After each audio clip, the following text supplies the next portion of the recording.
ሌሎች ዘርፎች ያስገኙትን ሀብት ጨምሮ ባለፈው ዓመት በታሪካችን ከፍተኛውን የውጭ ምንዛሪ ያገኘንበትና ሪዘርቫችንም ቅድም እንዳነሳሁት ከ10 እጥፍ በላይ ያደገበት ዓመት ነው።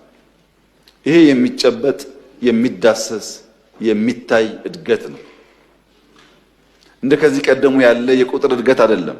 የኢትዮጵያ የአሁን እድገት ጥሩ አፍንጫ ያለው ሰው በሽታ ያውቀዋል። ከተማው ሲንቀሳቀስ በሽታ እድገቱን ያውቀዋል። ጥሩ አይን ያለው ሰው በማየት ብቻ የኢትዮጵያን እድገት ሊገነዘብ ይችላል። ጥሩ ጆሮ ያለውም ሰው በመስማት በማድመጥ አናላይዝ ማድረግ ሊያየው ይችላል። የኢትዮጵያ እድገት ለመላ አፍሪካ ምሳሌ ተደርጎ የሚወሰድ ነው።